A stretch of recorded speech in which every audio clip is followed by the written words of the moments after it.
नमो भगवते वासुदेवाय।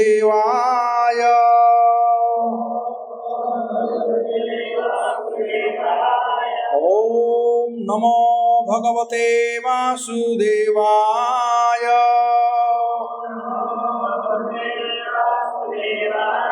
ओम नमो भगवते वासुदेवाय।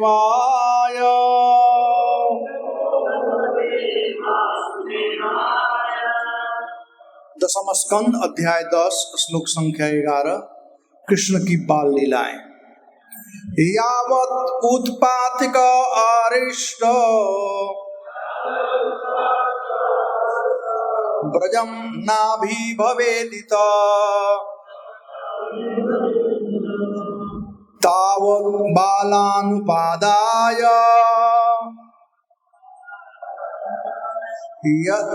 यस्याम अन्यत्र सनुगा।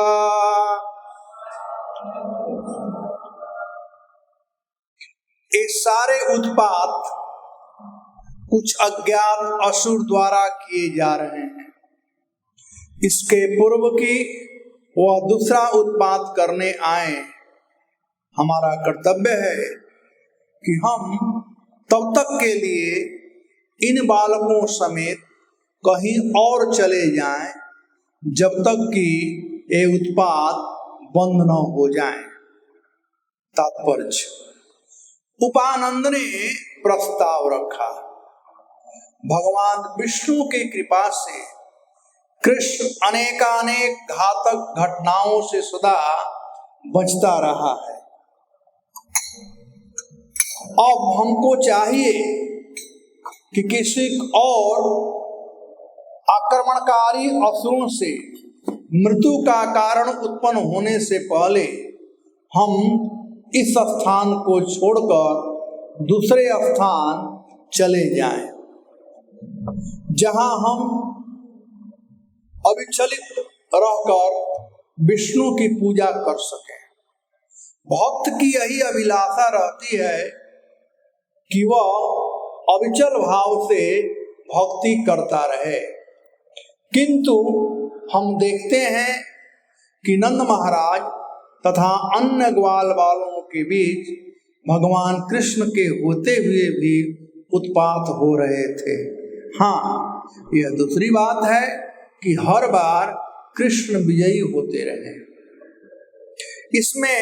इससे हमें यही शिक्षा मिलती है कि तथाकथित उत्पातों से हमें विचलित नहीं होना चाहिए। हमारे कृष्ण भावनामृत आंदोलन के साथ अनेक उत्पात होते रहते, किंतु हम अपना आगे बढ़ना नहीं छोड़ सकते। उल्टे संसार भर में लोग इस आंदोलन का बड़े उत्साह से स्वागत कर रहे हैं और दूने उत्साह से कृष्ण भावनामृत विषयक साहित्य खरीद रहे हैं। इस तरह प्रोत्साहन तथा उत्पाद दोनों रहते हैं। कृष्ण के समय भी ऐसा ही होता था। ओम अज्ञानतिमिरान्धस्य ज्ञानाञ्जनशलाकया चक्षुर्मिलितं येन तस्मै श्रीगुरवे नमः। जय श्री कृष्ण चैतन्य प्रभो नित्यानंद श्री अद्वैत गदाधर शिवासदि गौरभक्तवृंद। हरे कृष्णा कृष्णा कृष्णा हरे राम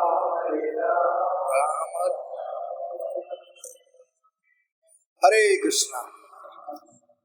कृष्ण कथा समस्त थकावटों को दूर करने वाला है। कृष्ण कथा में थकावट नहीं होती है, बल्कि आनंद ही होता है। कृष्ण से संबंधित कोई वस्तु हो, उसमें केवल आनंद ही होता है। चाहे कृष्ण नाम का कीर्तन हो, चाहे कृष्ण कथा हो, यदि आनंद नहीं हो रहा है, इसका कारण केवल एक ही है कि हम लोग शुद्धि की तरफ नहीं जा रहे हैं। जो जितना मात्रा में शुद्धि की तरफ जाएगा, वह ऐसे थकावटों से अप्रभावित रहेगा। जैसे आज के श्लोक में प्रभुपाद जी कहते हैं कि उत्पाद तो आते ही रहेंगे, लेकिन भक्तों को हमेशा फोकस रहना चाहिए अपने सेवा में। चलिए, कल कथा हुई थी दामोदर भगवान की लीला का वर्णन हुआ था और कुबेर के पुत्र नलकुबर और मणिग्रीव के उद्धार का कथा हुआ था। श्री शुक उवाच गोपानंदाय श्रुत्वा द्रुमयो पततोरवम् तत्मा जुग्म कुरु श्रेष्ठ निर्घात अभय संगिता। यहाँ पर सुखदेव गोस्वामी परीक्षित महाराज को कुरु श्रेष्ठ कह रहे हैं, कुरुवंशियों में श्रेष्ठ। इसका मतलब ये नहीं है कि महाराज युधिष्ठिर इत्यादि श्रेष्ठ नहीं थे, लेकिन आज के दिन महाराज परीक्षित श्रेष्ठ हैं। उनके श्रेष्ठता का कारण क्या है? श्रेष्ठता का कारण है कि कृष्ण विषयक कथा सुनने में उनकी रुचि है। जो कृष्ण के संबंध में सुनता है वह श्रेष्ठ हो जाता है। श्रेष्ठता का पहचान है कृष्ण से संबंध, चाहे कोई हो। जैसे हनुमान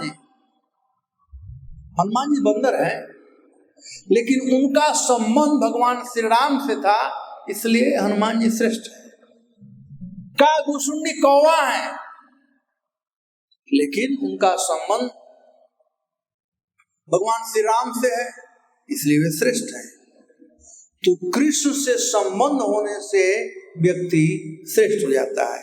देखो, हम ही लोगों को देखो ना, हम लोगों में कौन सा ऐसा गुण है?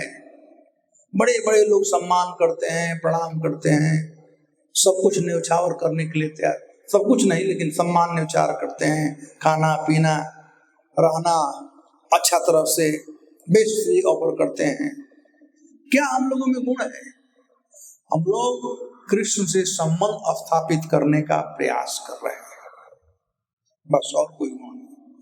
तुम्हारा आज परीक्षित को जब श्राप हुआ था तो ये सब कुछ त्याग करके और हरि कथा सुनने आ गए थे। यही उनकी श्रेष्ठता थी।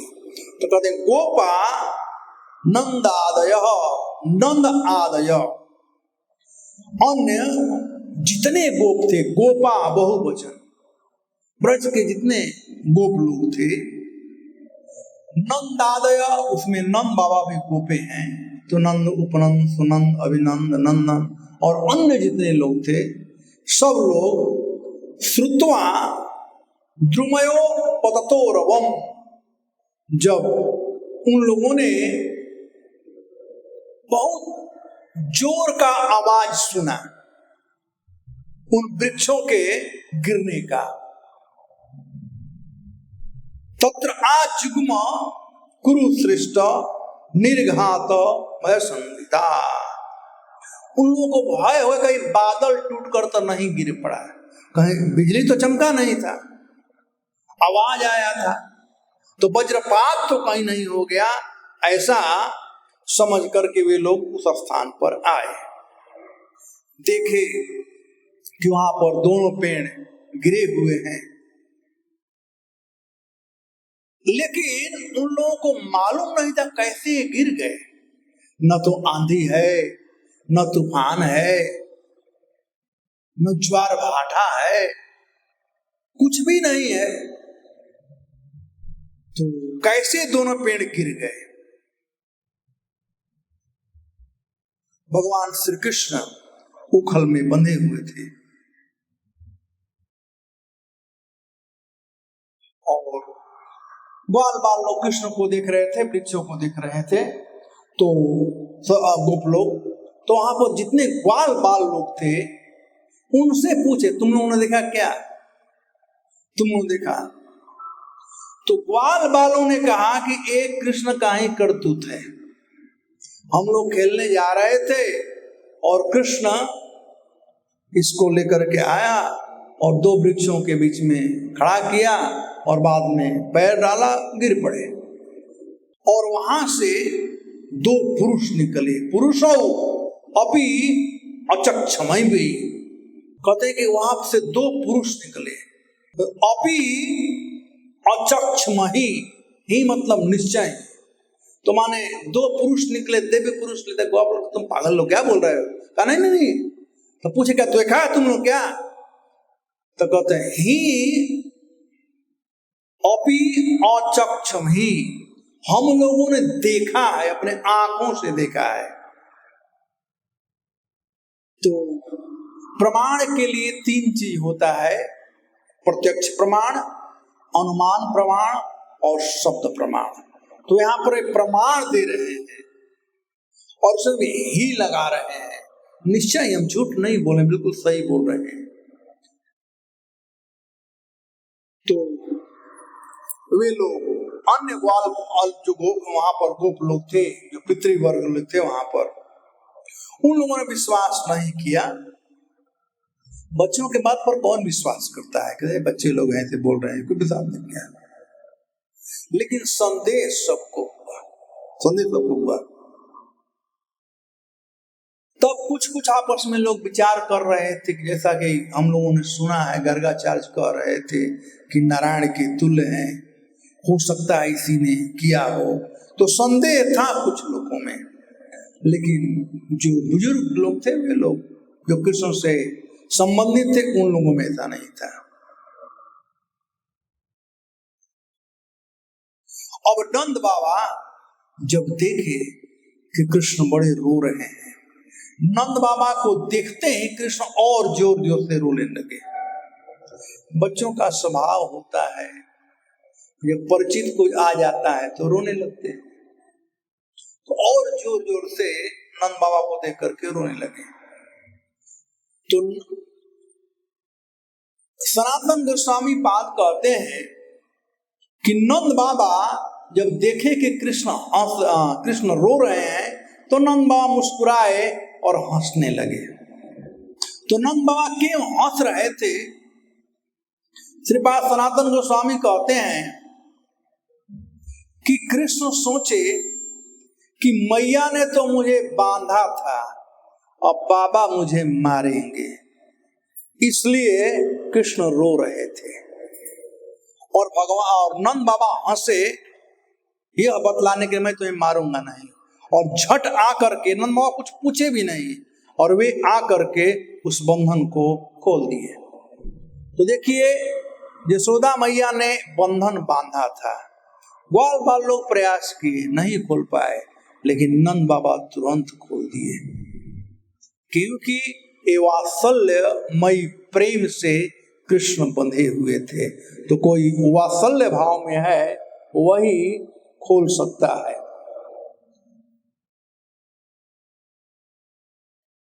तो इस प्रकार से बंधन मुक्त कर दिए। अब वहां फिर और जो लीला मैं कल बता दिया था, तो ज्यादा उससे डिटेल नहीं जाऊंगा।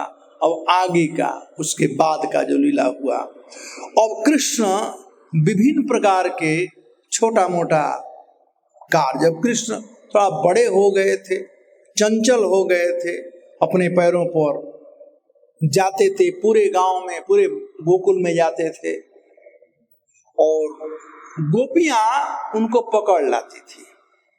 स्पेशली जो नवविवाहिता गोपियां थी, जिनको बाहर निकलने का सुअवसर नहीं था, वे लोग कृष्ण को पकड़ करके और बहुत परेशान करती थी। कृष्ण से कहती तुम नाचो, तो कृष्ण नाचते थे, और कहते मैं तुम्हें मिठाई दूंगी। तो कहते तुम नाचोगे तो तुम्हें आधी मिठाई मिलेगी। गोपी भी अस्तोभित अनृत्यतः भगवान बालवत क्वचित उद्गायति क्वचित मुग्ध बसो दारू यंत्रवत। तो भगवान कभी कभी नाचते थे गोपियों कहने से, कभी क्वचित उद्गायति, कभी कभी जोर से गाते थे, क्वचित मुग्ध, कभी आश्चर्यचकित हो जाते थे। उन लोगों के बस में हो तद बस, जैसे यहाँ उदाहरण दिया गया है दारू यंत्रवत, जैसे कठपुतली, कठपुतली कोई नचाता हो तो ये गोपियां कृष्ण को कठपुतली के समान नचाती थी। कभी कभी यशोदा मैया भी कहती थी कृष्ण यह चीज ला दो, पीढ़ा ला दो वहां से, नंद बाबा का खड़ाऊ ला दो।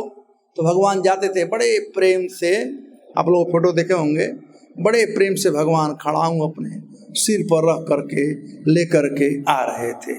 तो इस प्रकार से छोटे बड़े लीला भगवान ब्रज में कर रहे थे और सब लोगों को मुग्ध कर रहे थे। ये लीला भगवान किए हैं भक्तों के आनंद के लिए। तो इस प्रकार से भगवान लीला कर रहे थे। एक दिन की बात है, एक स्त्री फल बेचने के लिए आई थी। वह गोपी फल बेचने के लिए आई गोकुल में। कृणहि भो फलानीति श्रुत्वा सत्वर अच्युतः फलार्थी ध्यान आदाय जजौ सर्व फल प्रदा। कृणि वो फलानानि श्रुत्वा सत्वर अच्युत। भगवान जब वो स्त्री थी जो फल बेचने आई थी कि फल ले लो फल ले लो, पहले जमाने में ऐसे ही लोग बोलते थे। कोई कुछ बेचने जाए तो बोलता था टूटा फूटा घर में है तो दे दो, ऐसे मंगार वाले ऐसे बोलते थे।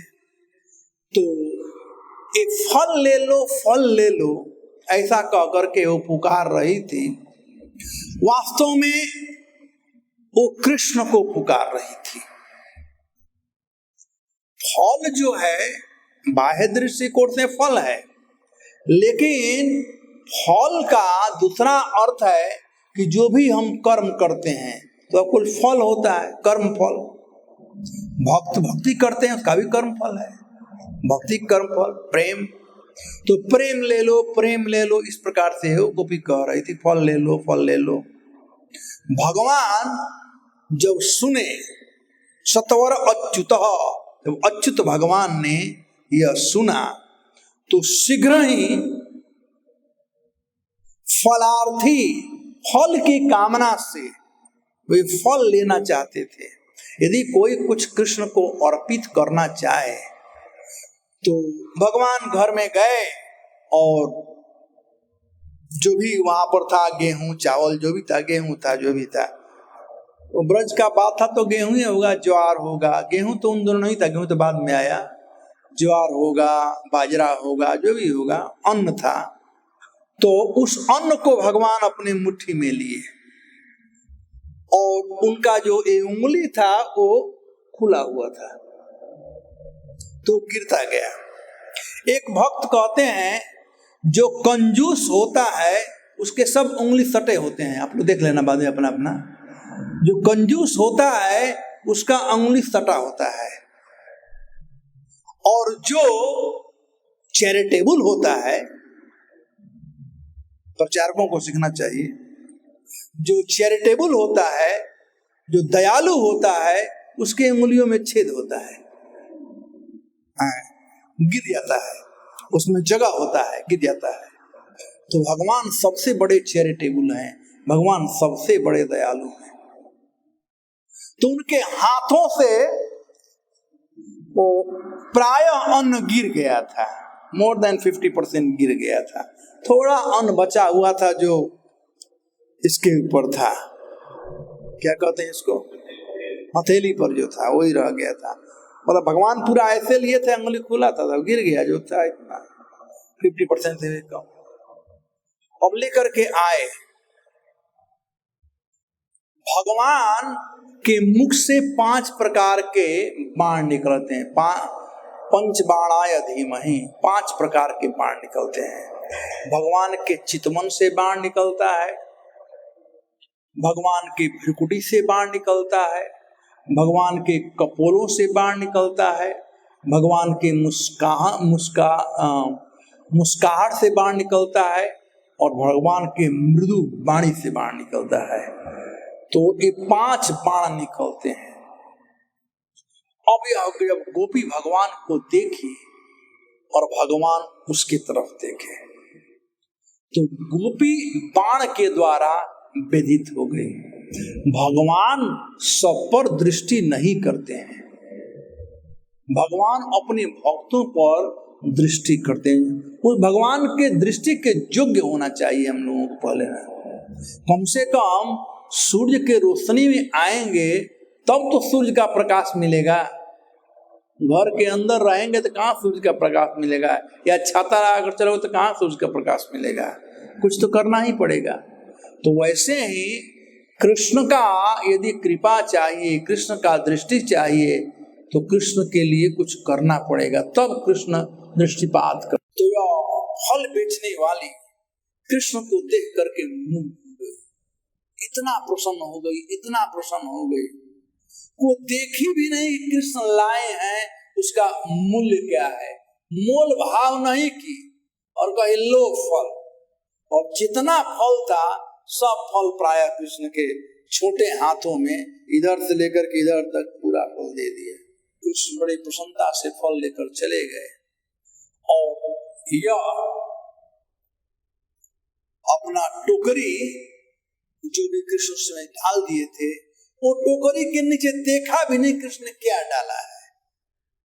वो तो बस कृष्ण को ही देख रही थी, कृष्ण को देख रही थी, कृष्ण के सौंदर्य को देख रही थी, उसी में वो मुग्ध थी। क्या कृष्ण लाए, फल खाली हो गया, टोकरी में कुछ है भी कि नहीं है। वो बेचारी कृष्ण को देख रही थी और टोकरी उठाई अपने घर चले गई। यहाँ पर कहते हैं सुखदेव गोस्वामी, फल क्रीणीतस्य जुत्त धान्य कर द्वयम् फले पुर्यद्रत्नैः फल भंडारम अपूरिच। वो भगवान के अंजलि से वो जो अन्न था वो गिर गया था, फिर फल वाले ने भगवान को फल दे दिया। उधर जब टोकरी लेकर घर आई तो क्या देखती है, टोकरी उतारी, देखिए भारी भी नहीं था, उतारी तब देखती है कि उसका जो टोकरी है वो रत्नों से, फले पूर्यत रत्नई, वो फल वाली देखी कि उसका जो टोकरी था वो रत्नों से भरा पड़ा हुआ था। कृष्ण को यदि हम कुछ देंगे तो कृष्ण बहुत कुछ देते हैं। ऐसी ही घटना है सुदामा चरित्र का। जब सुदामा जी द्वारिका गए और कृष्ण को वो चूड़ा दिए, चिट राइस दिए, जो कि उनकी पत्नी दूसरे घर से लेकर के आई थी। कृष्ण प्यार देखे, एक मुट्ठी लिए, 2 मुट्ठी ले, तीसरा लेने जा रहे थे, रुक्मिणी जी रोक दी। सुदामा जी का कृष्ण खूब सेवा शुश्रूषा किए। कौन ऐसा सौभाग्यशाली होगा, कृष्ण पाद संवाहन कर रहे हैं, रुक्मिणी जी चमर जुला रही है, क्या सौभाग्य था सुदामा का। ये सुदामा थे, सु मतलब अच्छा तरह से, और दामा मतलब बस में करना। जो अपने इंद्रियों को बस में कर लेता है भगवान उसके मित्र बन जाते हैं। तो भगवान को मित्र बना, सुदामा बनना बहुत जरूरी है। ये सुदामा थे, सुदामा अपने इंद्रियों को दमन कर लिए थे। तो भगवान खूब सेवा सुधा किए। जब जा रहे थे सुदामा, देखिए सुदामा की इच्छा नहीं थी कुछ मांगने का कृष्ण से, वो तो पत्नी के चलते, सब लोग संसार में पत्नी का बात सुनते हैं, तो सब लोग पत्नी का बात सुनते हैं, बेचारे करे क्या। सुदामा जी को भी सुनना पड़ा है? सुदामा जी को भी सुनना पड़ा। गए, उनका इच्छा तो नहीं था, कृष्ण के पास भेज रही है अति उत्तम, लेकिन मांगने के लिए ये उनको जचा नहीं। एनीवे, सुदामा जी का खूब खातिर बातिर हुआ। जब सुदामा जी आ रहे थे तो कृष्ण ने कुछ भी नहीं दिया सुदामा को, और सुदामा ये अभी नहीं सोचे कि मेरी पत्नी मूर्ख है, उसको मालूम नहीं कृष्ण कुछ देने वाला नहीं है।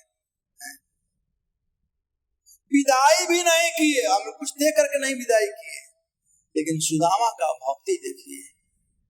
सुदामा जी आते समय सोच रहे हैं, क्वा हम दरिद्र पापिया क्वा कृष्ण श्री निकेतन। अरे कहा मैं दरिद्र और पापी हूँ, कृष्ण का कर्जदार हूँ, जिस कर्ज चलते मैं दरिद्र हो गया। क्वा कृष्ण श्री निकेतन, और कहा कृष्ण है जो द्वारिकाधीश है।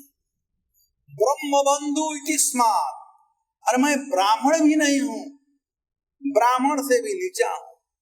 फिर कहते हैं बाहु भी परिरंभितम, भगवान ने गलबा ही दिया, भगवान ने इम्प्रेस किया, इसको सुदामा जी याद कर, और वही उनके आनंद का विषय था। ऐसा ही सोचते हुए गए तो क्या देखते हैं, उनकी पत्नी अगवानी उत्तम जब पहुंचे पोरबंदर, तो बहुत बड़ा बड़ा अट्टालिका, बहुत बड़ा बड़ा पैलेस। वो समझ नहीं पाए कि हम कहीं गलत रास्ते पर, तो कहीं गलत जगह में आ गए ना। अब उनकी पत्नी वहां पर प्रतीक्षा कर रही है, अलंकृत होकर के, विभिन्न प्रकार के हीरे जवाहरात से सजी हुई है, उनकी पुत्री बच्चे सब लोग।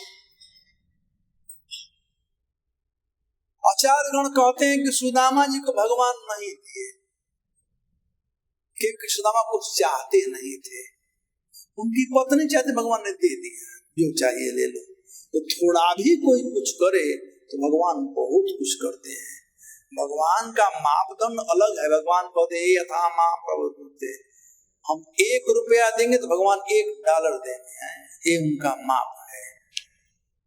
तो इस प्रकार से भगवान इस फल वाली को बहुत कुछ दिए, इसलिए हमें सीखना चाहिए। हमारे पास जो कुछ है भगवान को अर्पित करे। यद करोषि तस्नासि यज्जुहोषि दास्य यद तपस्वसि कौन्तेय तत्कुरुषु मदर्पणम्, तब हम प्रसन्नचित्त रहेंगे।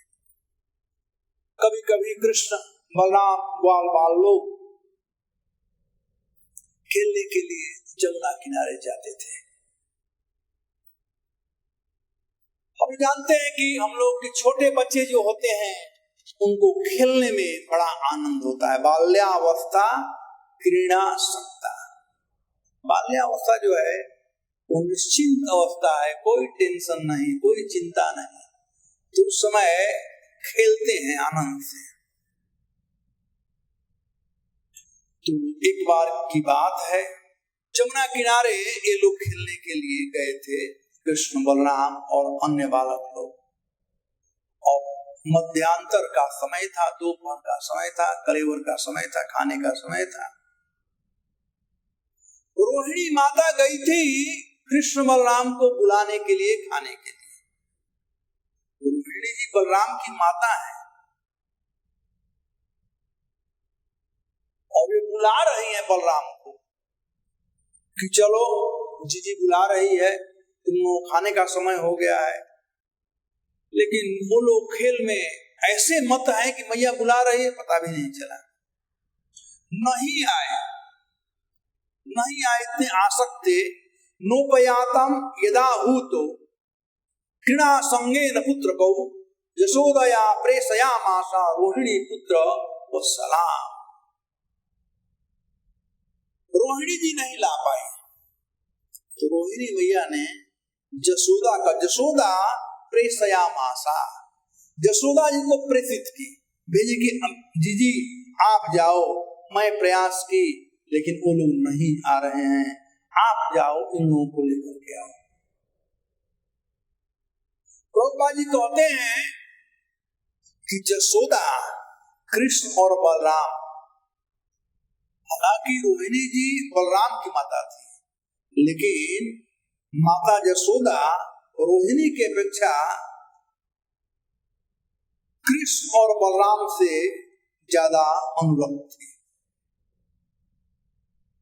कृष्ण बलराम दोनों को समान रूप से, तो उन्होंने भेजा कि आप जाकर के बुला करके लाइए। जसोदा प्रेषयाम आस, यह सब दिखलाता है कि रोहिणी के आदेश पर कृष्ण बलराम ने लौटने की परवाह नहीं की, तो रोहिणी ने सोचा कि यदि जसोदा बुलाती है तो लौट आएंगे, क्योंकि जसोदा उन दोनों को अधिक चाहती है। तो जसोदा जी गई, तो जसोदा जी पहले बालकों के संगठन को तोड़ी, अन्य बालकों कहे तुम लोग जाओ, तुम्हारी माँ बुला रही है, तुम लोग जाओ। और जसोदा रानी है, स्वाभाविक है कि सब बालक थोड़ा डर भी गए और वहां से फूटना शुरू कर दिए, चलना शुरू किए। और फिर भी कृष्ण बलराम खेल रहे हैं और उनके जो घनिष्ठ मित्र हैं उनके साथ में खेल रहे हैं। अब जसोदा रानी को भी मस्का मारना पड़ा, हे कृष्ण तुम सुबह से आए हो, खेल रहे हो, देखो तुम्हारा शरीर कितना धूल दूषित हो गया, तुम्हारे अन्न सखा लोग स्नान कर करके और स्वच्छ वस्त्र धारण किए हैं और श्रृंगार किए हैं, रत्न आभूषण धारण किए हैं, तुम लोग धूल दूषित हो, दोपहर हो गया, तुम लोग खेल रहे हो, तुम लोग भूखे होगे, खाए नहीं होगे। बलराम जी से कहती है कि तुम्हारा कल जन्म दिवस है, तो उसके लिए बहुत तैयारी करनी है, तो तुम्हारी माता तुमको बुला रही, चलो। इतना कहने के बाद भी मन नहीं लग उन लोगों को हो रहा था, तो अंत में जसोदा जी को कहना पड़ा कि देखो तुम्हारे पिताजी भी अब तक से नहीं खाए हैं, नंद बाबा नहीं खाए, बैठे हुए हैं, तुम लोगों का प्रतीक्षा कर रहे हैं। हे राम गच्छ तथासु सानुजा कुल नंदन,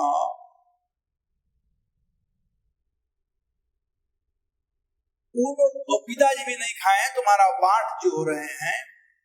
हे राम, हे बलराम, अपने अनुज को, हे कुरुनंदन, अपने अनुज को लेकर के तुम आओ, अब तुम कुछ खाना चाहिए, और तुम्हारे पिताजी नहीं खाएंगे। तो यह जब सुने कि पिताजी वे भी नहीं खाए हैं, तब इस प्रकार से वे लोग आए खाने के लिए।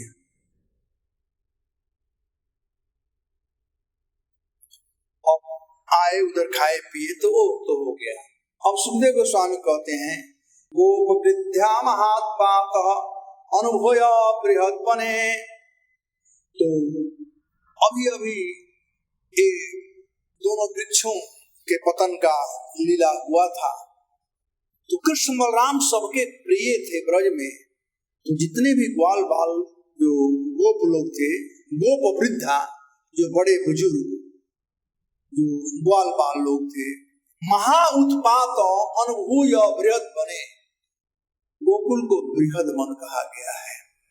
तो वे लोग देखे कि गोकुल में बड़ा बड़ा उत्पात हो रहा है, और अभी तक से देख लिए कि पूतना आई, अपना प्रभाव दिखाकर गई, हालांकि कृष्ण को कुछ हुआ नहीं, भगवान ने रक्षा कर लिया।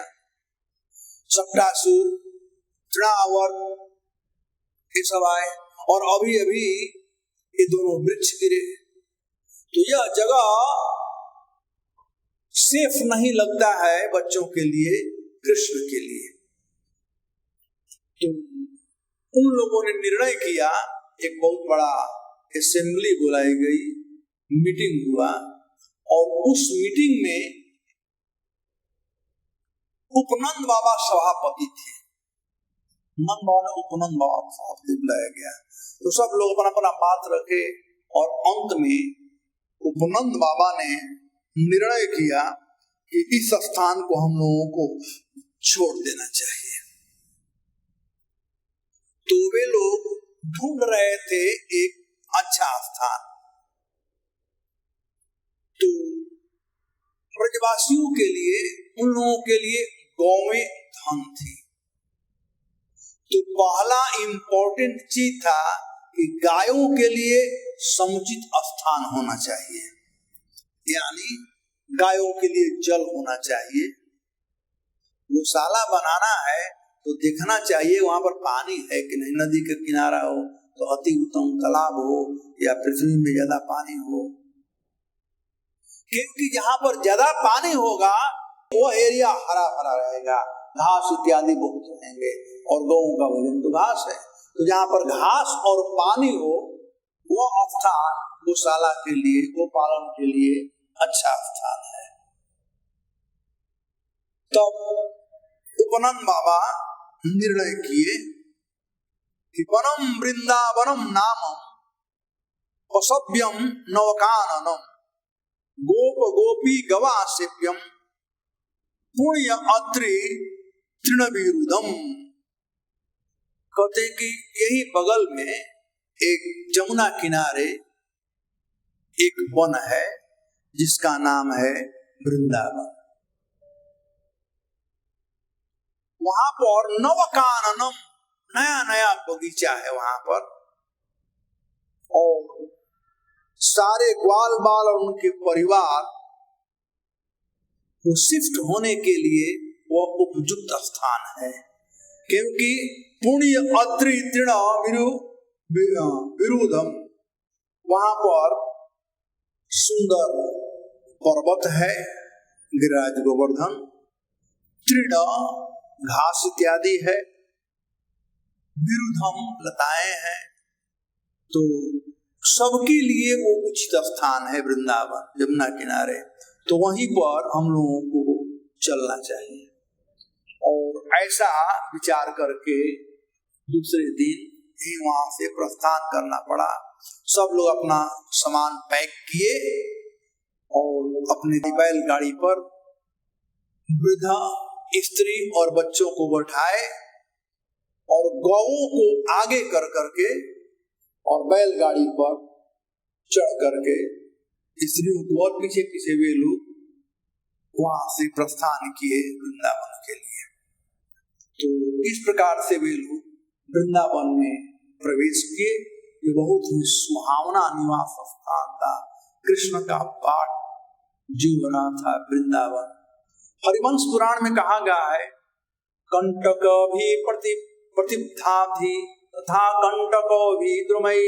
वे लोग वहां पर आकर के अपना झोपड़ी बनाए और कांटा से, अभी भी गांव में वैसे ही होता है, जब नया नया जगह पर जाते हैं तो घर बनाते हैं लेकिन जानते नहीं कौन आ सकता है, तो कांटा से फेंसिंग करते हैं घर के बाहर और वहां पर दरवाजा लगाते हैं।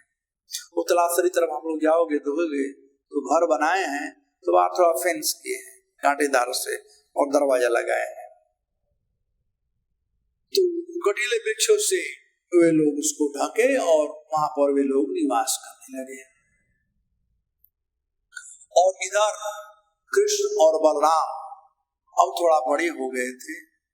उन लोगों को परमिशन मिल गया था बछड़ों का देखभाल करने का, बछड़ों का देखभाल करने का। तो वे बड़े आनंद के साथ पर कभी जमुना किनारे, कभी गोवर्धन तट पर जाते थे बछड़ों को चराने के लिए। तो इस प्रकार से कृष्ण और बलराम पक्ष चारण के लिए जाते थे। बछड़ा चराने कहते थे, खेलने जाते थे, लेकिन ये बछड़े भी दूर नहीं जाते थे, डरते थे। तो गौशाला से थोड़े ही दूर और ये लोग भी थोड़े ही दूर जाते थे। तो जब भगवान बछड़ा चढ़ाने जा रहे थे तो एक दिन कंस के द्वारा, उस दिन जमुना किनारे गए थे कृष्ण बलराम और बाल बाल बछड़ा चराने के लिए, बछड़ा चरा रहे थे। तो उस समय कंस का भेजा हुआ एक असुर एक बछड़ा का रूप धारण कर करके आया, बछड़ा के भेष में आ गया। भगवान समझ गए कि यह असुर है, बछड़ा का रूप धारण किया है। तो वे बलराम जी को आंख मारकर इंगित किए, बतलाए कि यह असुर है, बछड़ा के रूप में है लेकिन असुर है।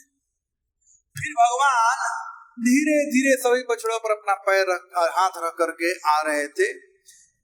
देखिए गाय और बछड़ों में अंतर यही है कि गाय से दोस्ती करने में ज्यादा समय नहीं लगता है, लेकिन बछड़ों से दोस्ती करने में समय लगता है। बछड़े नटखट होते हैं, भागते रहते हैं, थोड़ा 2-4 बार हाथ फिराओ तो दोस्ती हो सकती है। तो कृष्ण बड़े प्रेम से उन बछड़ों से दोस्ती किए ही थे, तो हाथ फिराते हुए जा रहे थे और सभी बछड़ों से होकर के तो जहां पर यह था असुर, यहाँ पर यह बत्सासुर था, बछड़ा का रूप धारण करके आया था। भगवान वहां पर गए और उसका पूंछ पकड़े और बाद में दोनों पीछे का पैर पकड़े। भगवान घुमा करके जोर से उसको और फेंक दिए एक वृक्ष पर। इस प्रकार से उसका प्राण पखेरु उड़ गया।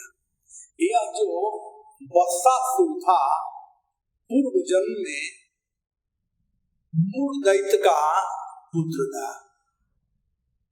इसका नाम था प्रमील और एक महादैत्य था, दैत्यों से विशिष्ट था, महादैत्य के रूप में विख्यात था। वो इतना शक्तिशाली था कि देवताओं से भी युद्ध में देवताओं को परास्त करता था। एक दिन वह वशिष्ठ जी के आश्रम में पहुंचा। वहां पर वह ब्राह्मण का रूप धारण कर गया था। असुरों में बड़ी शक्ति होती, कोई रूप धारण कर लेते हैं। देखिए, वाले बछड़ा का रूप धारण किया था, यहाँ पर ब्राह्मण का रूप धारण कर गया और वशिष्ठ जी से प्रार्थना किया कि आप नंदनी को हमको दे दीजिए, नंदनी को आप दे दीजिए। महर्षि वशिष्ठ अपने दिव्य दृष्टि से सब कुछ जान लिए कि हम कौन है। तब नंदनी ने उन्हें श्राप दिया। नंदनी ने श्राप दिया कि हे दुर्मते, तू मूर दैत्य का पुत्र है और मेरा अपहरण करने आया है। अतः हे पुत्र, जाओ तुम मेरा पुत्र बन जाना, यानी तुम बछड़ा बन जाना अगले जीवन में। तो इस प्रकार से वह बछड़ा बना था। बछड़ा का नाश किए और वो मर गया। तब सब ग्वाल बाल लोग बड़े खुश हुए। तम भिक्षा विस्मिता बाला संसु साधु साधुवती देवाश्च परिसंतुष्टा बभूव पुरुष वर्षिणा। ताम भिक्षा, उसको देख करके बछड़ा मरा हुआ है और कृष्ण कैसे मारा, आप समझ सकते हैं कि कृष्ण कितने वेग से उसके पैर को पकड़, धीरे धीरे नहीं घुमा रहे थे कृष्ण, बड़े जोर से घुमा रहे थे और दे मारे मर गया।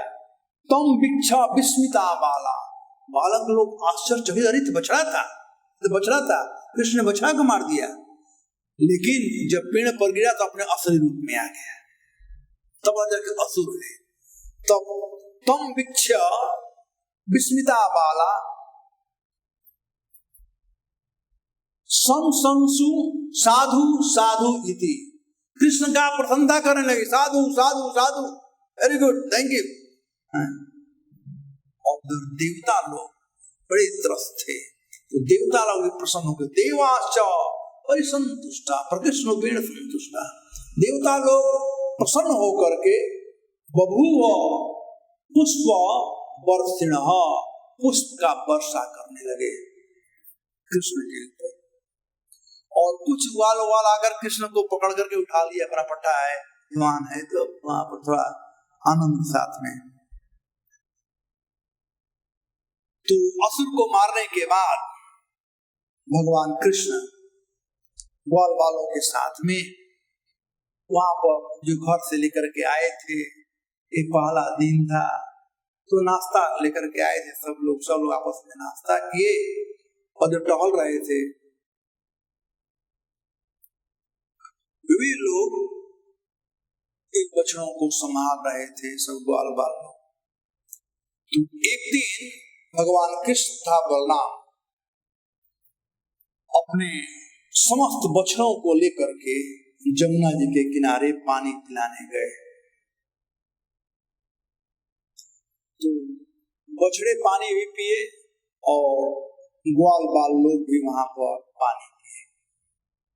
तो ग्वाल बाल लोग देखे कि वहां पर एक विशाल काय शरीर पड़ा हुआ है, उजला, बहुत विशाल काय शरीर पड़ा हुआ है। तत्र दुदृशु बाला महासत्वम अवस्थिता तत्र सु ब्रज निर्भिन्नम गिरे श्रृंगम युवाचितम।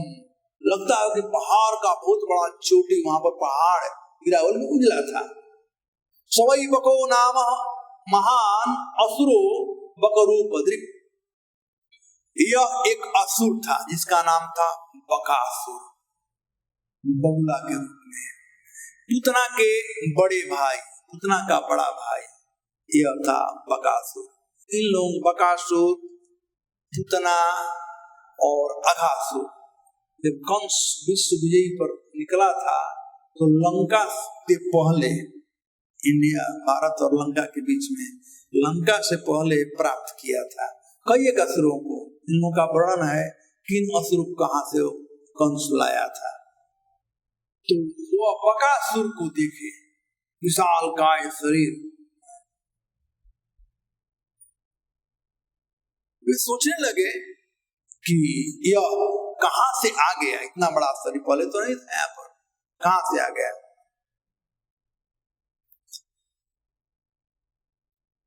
अब जब ऐसे बात आपस में कर रहे हैं तब तक से बगुला कृष्ण को पहचान लिया और चोंच मारा कृष्ण के ऊपर, और कृष्ण को निकल गया, चोंच मार करके ले लिया। कृष्ण महाबकग्रस्तम दृष्ट्वा रामादयोर्भगा। भगवान कृष्ण को वह महाबक विशाल काय बगुला ग्रस्तम मुंह में ले लिया, दृष्टवा देख करके। कौन? रामादयो और भगवान श्री राम और अन्य जितने बालक उन्होंने देखा और सब बेहोश हो गए। बभूव इंद्रियाणि व बिना प्राण विचेतस।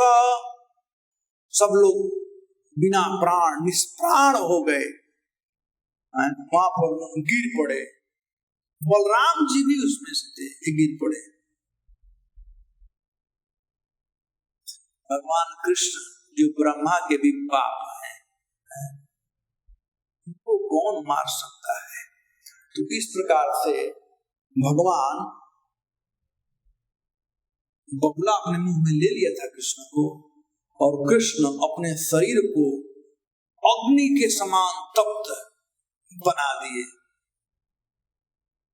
और बगुला का जो नीचे का भाग था वह जलने लगा, और इस प्रकार से वह भगवान को उगल दिया, जल रहा था।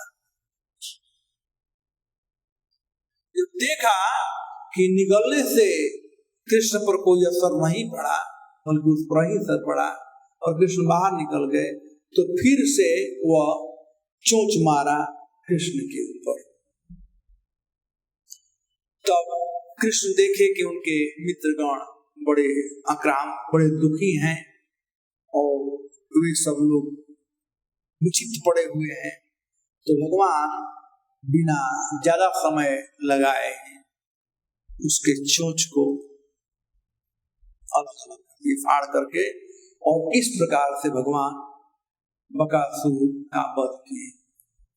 तो देवता लोग बड़े प्रसन्न हुए, दुनिया बजने लगी, शंख बजने लगा, स्तुतियों के द्वारा बधाई मिलने लगी, और बाद में सब बाल हो जगह सब लोग आश्चर्यचकित हो गए। और प्रत्येक दिन जब ग्वाल बाल लोग आते थे तो आकर के हिसाब देते थे, तो आकर के इस बात को बतलाए। अब यहाँ पर वर्णन किया गया है कि कैसे ग्वाल बाल लोग आए हैं, ब्रज में कैसे प्रवेश किए हैं। तो माताएं जब सुनी कि औरत नहीं बालक सुरक्षित है तो लोग बड़ी प्रसन्न थी।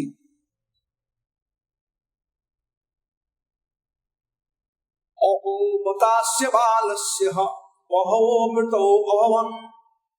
अब जब लोग सुने कि कृष्ण ने किस प्रकार से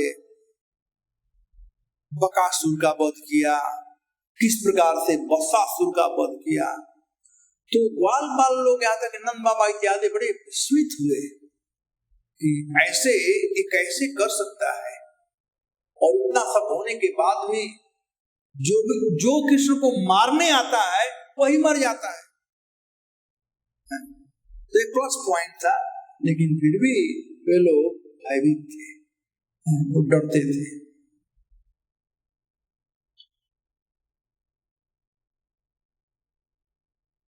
तो अंत में नंद बाबा नहीं, जो जैसे गर्गाचार्य ने कहा था ऐसे ब्रह्मवेताओं का जो बात है, भविष्यवाणी है, तो जो कभी झूठ नहीं हो सकती है, बिल्कुल सत्य उन्होंने कहा था कि यह कोई सामान्य बालक नहीं है। तो इस प्रकार से कृष्ण की लीला समाप्त हुई और शाम हो गया था। कृष्ण खा पी करके, और प्रथम दिन था और वे सो गए। देखिए, गाय चराने में एक बात ध्यान रखना चाहिए, गाय हो चाहे बछड़ा, जब प्रथम दिन जा रहे हो तो ग्वालों को आगे रहना पड़ता है और गाय चाहे बछड़े पीछे रहते हैं, कि पहले अनजान जगह पर जा रहे हैं ना, तो ग्वालों पर उनकी श्रद्धा होती है कि ये हमारे रक्षक हैं, तो ग्वाल बाल आगे जाएंगे और बछड़े चाहे गाय जो है पीछे जाएंगे। ग्वाल बाल आगे नहीं रहेंगे और आप गाय को कितना भी पूंछ ऐंठो चाहे डंडा मारो, नहीं जाएगी, भाग कर आ जाएगी। तो जरूरी है कि ग्वाल बाल लोग आगे रहें, फिर बछड़े। हाँ, आने में कोई तकलीफ नहीं है, आने में तो अपना घर जानती है, आते समय ये आगे और ग्वाल बाल लोग पीछे रहते हैं। एनीवे, इस प्रकार से पॉइंट देख रहा था। एवं बिहारे कौमारे कौमारम जगत ब्रजे नीलाये सेतु बंधे मरकटो तप्लवनादि भी। इस तरह कृष्ण तथा बलराम ने ब्रजभूमि पे बच्चों के खेलों में, यथा आंख में चौनी खेलना, समुद्र पर फूल बांधना, बंदरों के समान इधर उधर दौड़ना, मेढक के समान चलना, इस प्रकार से कार्य करते थे।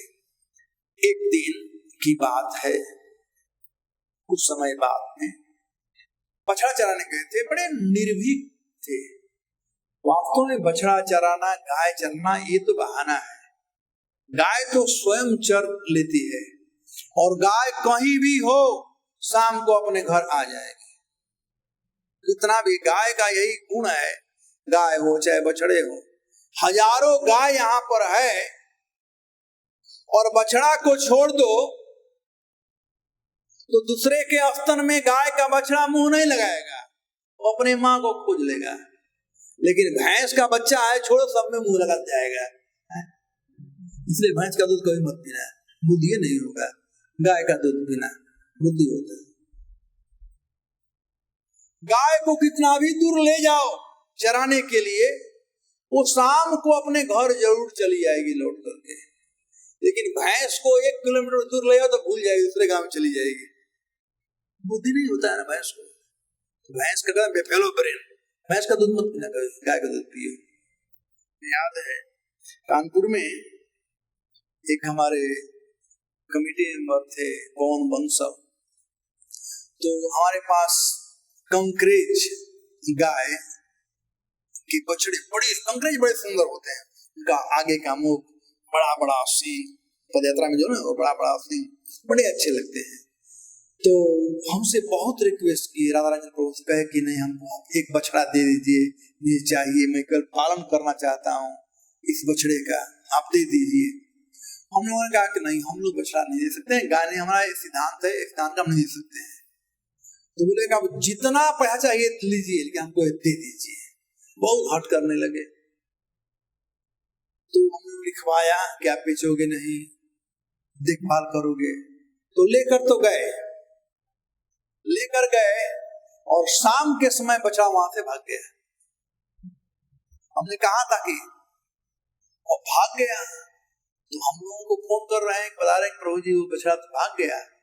कहा देखो आपको हमने कहा था, मंदिर में आया, मंदिर तो नहीं आया। 3 दिन तक बछड़ा नहीं मिला और तीसरे दिन अपने आप आ गया मंदिर में। तो गाय और गाय के बछड़े कभी भूलते नहीं हैं। मेरी वे तो बाल लोग गए थे बछड़ा चराने के लिए, बछड़े चर रहे हैं इधर उधर, कोई तकलीफ नहीं था।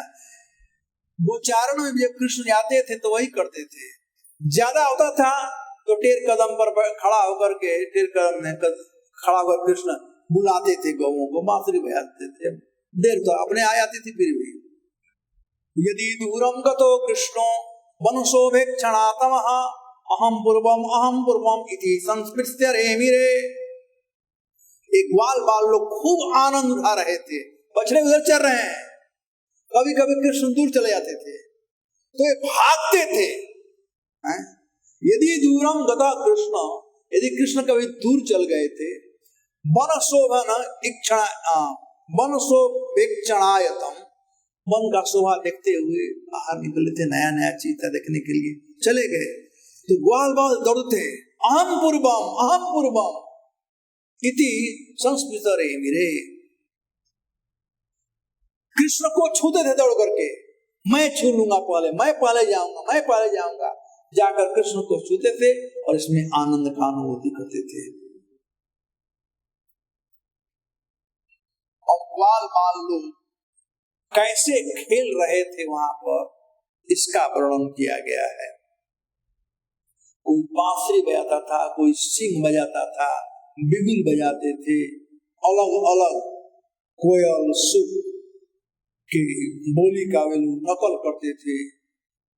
कुछ बालक तो उड़ती हुई चिड़िया तो छाया था, उसको फॉलो करते हुए दौड़ते थे, परछाई को नकल करते। कुछ लोग हंस गति से का नकल करते थे, कुछ बगुले के समान बढ़ जाते थे ध्यान लगा करके,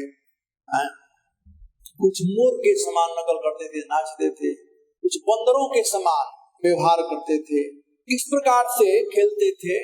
और जो अपना टिफिन लाते थे या किसी का डंडा हुआ या गमछा हुआ तो फेंकते थे। जिसका था वो देख रहा है, फेंकेंगे, पकड़ लो, उसके पास गया, वो दूसरों को फेंका, वो तीसरों को फेंका, बाद में थांगे तो सब ठीक है। तो इस प्रकार से ये लोग खेल रहे थे। और खेलते खेलते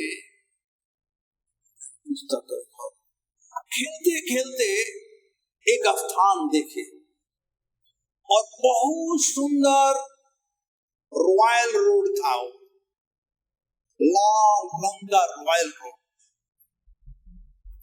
तो एक असुर था जिसका नाम था अघासुर। यह हैग्रीव नामक दैत्य का पुत्र था, उसका नाम था उत्कल। देवासुर संग्राम में देवताओं को परास्त कर इंद्र को छत्रविहीन कर दिया था। मनुष्यों और नरोसों की संपत्ति अपहरण कर 100 वर्ष तक राज्य किया था। एक बार गंगा सागर पर सिद्ध मुनि जाजली के आश्रम के समीप जाकर पानी में बंसी डालकर, बन जाता है मछली फंसाने वाला बंसी डालकर मछलियों को पकड़ने लगा। ऋषि मना करने का प्रयास किए तो ऐसा मत करो, हमारे आश्रम के इर्द गिर्द जितने सब होते हैं गुस्ताओ मत। लेकिन ऋषि के बार बार मना करने के बाद भी नहीं माना। तो जाजली ऋषि ने श्राप दिया कि हे द्रुमते, तू बगुलों के समान बार बार मछलियों को पकड़ रहे हो, अतः जाओ तुम बगुला बन जाओ। तो इस प्रकार से वो बगुला बना था। अब बात था अघासुर का। अघासुर या बकासुर और पुतना का छोटा भाई था।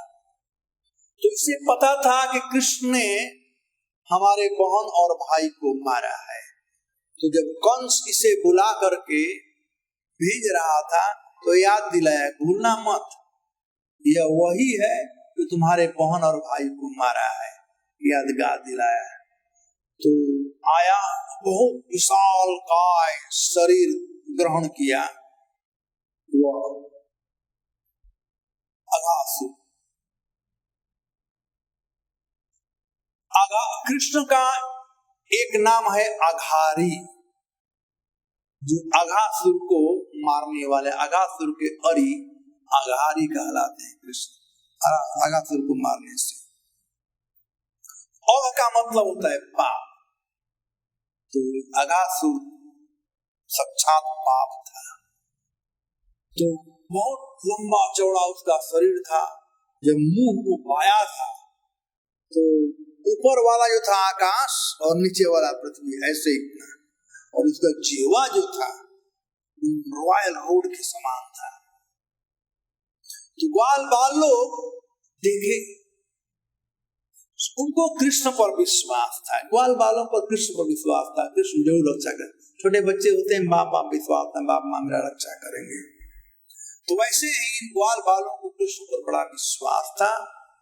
और जब देखे तो किसी बालक ने कहा कि ये तो लगता है कोई अजगर है, अजगर जैसा इसका मुंह दिखाई पड़ता है। कोई बोलता नहीं नहीं, ये बहुत सुंदर रोड बना हुआ है, और रोड के उस साइड में लगता कहीं आग लग गया है, और उस आग में जीव जंतु जल रहे हैं, क्योंकि बड़ा दुर्गंध आ रहा है उधर से, ये अजगर के मुंह का दुर्गंध आ रहा था।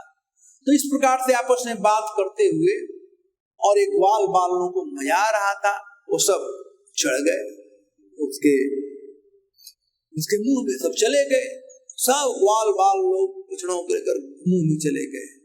अब यह जो अघासुर था वो प्रतीक्षा कर रहा था कृष्ण का प्रतीक्षा कर रहा था कि जब कृष्ण आए तो मैं अपना मुंह दबाऊं।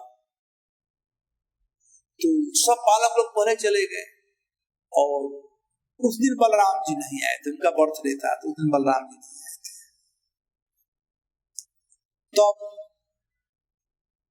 भगवान जब देखे कि सब ग्वाल बाल अंदर चले गए हैं, उसके पेट में, मुंह में चले गए हैं बछड़ों के साथ में, और सब लोग मूर्छित हो गए थे, इतना दुर्गंध आ रहा था कि दुर्गंध से मूर्छित हो गए थे। तो कृष्ण प्रवेश किए। कृष्ण सोचे कि मैं क्या करूं जिससे कि ग्वाल बालों को कोई क्षति न पहुंचे। तो जो ही भगवान प्रवेश किए उसके मुंह में और आगे तक चले गए, अब वह दबाने ही वाला था। देवता लोग हाय हाय कर रहे थे, अघासुर के भय से भयभीत थे, हाय हाय कर रहे थे कि कृष्ण को दबा देगा। तो देवता लोग इधर हाय हाय कर रहे हैं, ग्वाल बाल लोग उधर चित्त पड़े हुए हैं, बेहोश पड़े हुए, विशुद्ध पड़े हुए हैं। तो भगवान को बड़ा दया आया, और भगवान अपना शरीर इतना विशाल काय किए कि अघासुर का मुंह बंद हो गया, यानी सांस लेना बंद। तो अघासुर बिना सांस के, किसी का नाक मुंह बंद कर दो तो क्या होगा, मर जाएगा। तो सांस नहीं ले पा रहा था, इस प्रकार से वह मर गया। और जब मर गया तो भगवान अनबाल निकले, ग्वाल बालों को निकाल, जो मूर्छित थे उन लोगों को दृष्टिपात कर करके होश में लाए, और बाद में सब लोग बाहर निकले। इस प्रकार से अघासुर का जो एक लीला है, दोपहर में करीब हुआ था। तो बहुत देर तक अघासुर का शरीर वैसे ही छोड़ दिया गया, कई समय तक वह केचुआ निकल गया। बाद में वो तो खेलने का जगह हो गया था बच्चों के लिए, लेने के लिए। आजकल भी कभी भी वो कृष्ण माता जी चाहे कहीं पर होता है तो अघासुर का बनाते हैं खेलने का। एनीवे, अघासुर मारा गया, लेकिन यह जो घटना था 1 साल के बाद पता चला ब्रजवासियों को। अन्य जो घटनाएं थी वो सुबह दिन भर में जो घटना होती थी ग्वाल बाल आकर के एज इट इज ब्रजवासियों को बतलाते थे। लेकिन अघासुर मारा गया 1 साल के बाद पता चला ये बात को, क्योंकि इसी बीच ब्रह्मा जी आ गए। अघासुर मारने के बाद दोपहर का बात था, शाम को घर आते थे, दोपहर के बाद में ब्रह्मा जी आ गए भगवान का परीक्षा लेने के लिए, और वे ब्रह्मा जी इन बालकों को चुरा लिए। तब जानते हो 1 साल तक ब्रह्मा जी रखे थे, और 1 साल के बाद ये बालक आए थे, तो लगा कैसे वो फ्रेश आए हुए हैं, और वे बात बताए। तो इस प्रकार से भगवान के बाल लीला का ये जितने लीलाएं हैं उसमें से एक और बाकी रह गया है, वह है ब्रह्म विमोहन लीला। तो वह लीला हम लोग कल सुनेंगे। और इस प्रकार से 7 दिवसीय कथा में भगवान का बाल लीला समाप्त होगा, और उसके बाद में भगवान का पौगंड लीला उच्चारण करने का 6 साल के बाद एक 5 साल का लीला चल रहा है। अघासुर एक शंखासुर का पुत्र था जिसका नाम था अघ। एक बार अष्टवक्र मुनि जा रहे थे, तो अष्टवक्र को देखकर ये देखने में बड़ा सुंदर था अघासुर, और बड़ा सुंदर था, कामदेव के समान था। वह जोर जोर से हंसने लगा, उसको अपने सौंदर्य पर बड़ा अभिमान था। अष्टवक्र का जो शरीर है 8 स्थान पर टेढ़ा है, तो चलना फिरना भी उनका वैसे ही होता है, और यह बड़ा सुंदर था, तो इसको सौंदर्य का अभिमान था। वो हंसने लगा और बोला, कैसा एक कुरूप आदमी है, कैसे चल रहा है। तो अष्टवक्र को बहुत गुस्सा आया और कहे कि तुम्हें अपने सौंदर्य पर बड़ा अभिमान है, इसलिए मैं तुम्हें श्राप देता हूं कि जा तू सर्प हो जा, जो कि कुरूप और कुटिल गति से चलता है, जाओ तू सर्प हो जा। तो इस प्रकार से अष्टवक्र मुनि के श्राप से वह शंखासुर का पुत्र जो अघ था वह हुआ अघासुर। ऐसे ही और भक्तिमय कार्यक्रमों के लिए देखिए हरे कृष्णा टेलीविजन। इसे प्राप्त करने के लिए आप अपने केबल अथवा DTH ऑपरेटर से संपर्क करें तथा और अधिक जानकारी के लिए आज ही डायल करें 8767 845 845।